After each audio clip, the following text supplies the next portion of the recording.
Síndrome de burnout.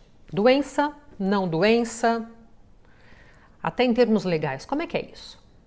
Síndrome de burnout ou esgotamento profissional não é classificado como doença. Como assim? Eu vou explicar.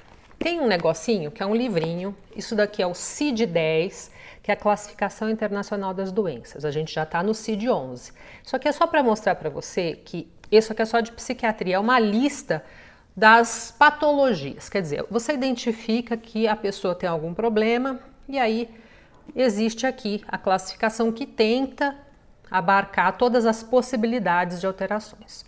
Mas no livrinho não tem só doenças. A gente tem também aqui tudo que pode alterar a saúde da pessoa. Então, por exemplo, vamos para a letra Z, porque a psiquiatria é a letra F, mas aqui tem uma lista de outras coisas. Problemas relacionados ao estilo de vida, problemas relacionados à dificuldade de gerenciar a própria vida, problema relacionado à pessoa buscar o serviço de saúde porque ela tem um problema X e se identifica que ela mora sozinha. E aí existe um código também quando a pessoa mora sozinha. Então, pensa uma coisa.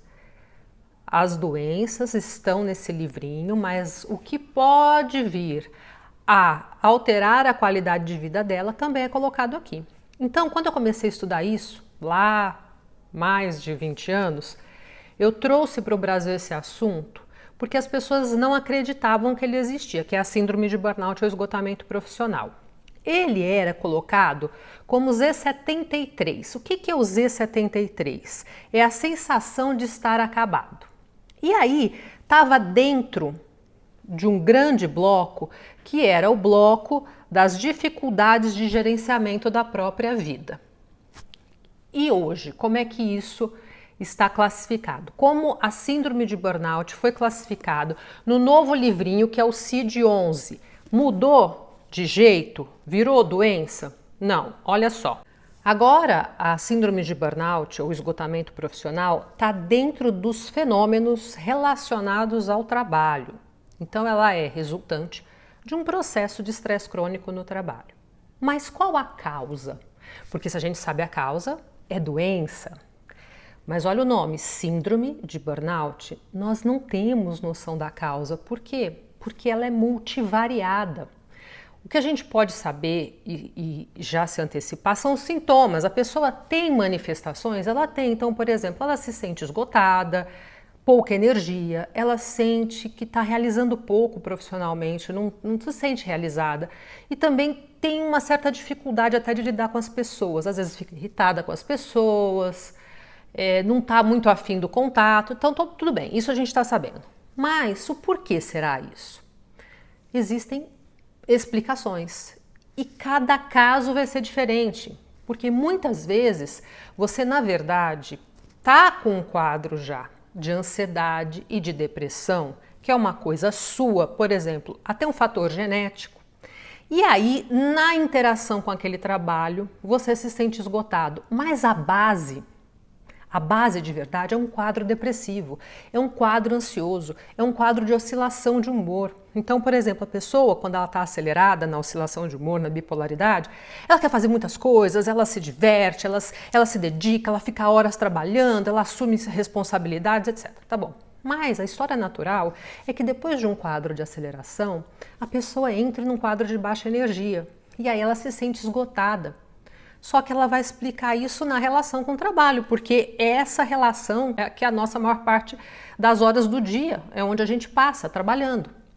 Outra coisa que pode acontecer é que o ambiente às vezes é muito hostil. Realmente existem características do trabalho que te sobrecarregam, ou até mesmo características físicas do lugar de trabalho. Quando eu comecei a estudar esse assunto, eu percebi que havia uma coisa estranha com colegas meus e até comigo, quando a gente estava num pronto-socorro, que era um pronto-socorro público, nós não tínhamos os recursos assim, parecia que você estava enganando o paciente, sabe? Você sabia que existiam coisas muito boas para fazer por ele, mas em termos medicamentosos, por exemplo, você tinha lá um ou outro remédio e você entendia que aquilo era muito precário.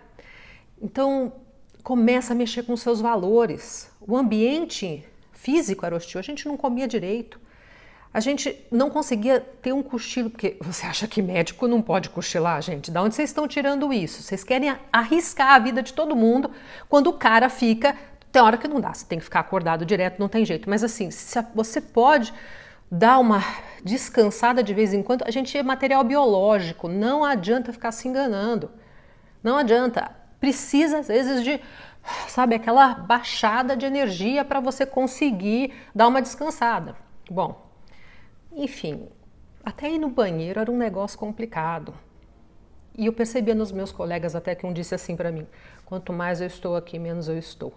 E aí eu intensificando os meus estudos, eu cheguei à síndrome de burnout, fui até os Estados Unidos e trouxe na minha simplicidade na época a escala mais usada no mundo para aplicar e estudar esse negócio, porque ninguém sabia de nada.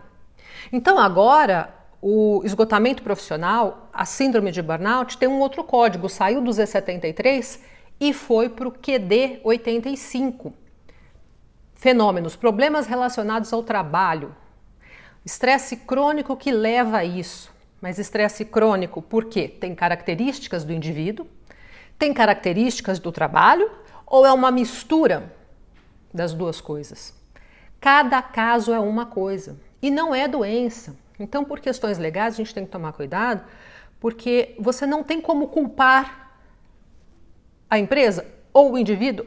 A empresa cada caso é um caso.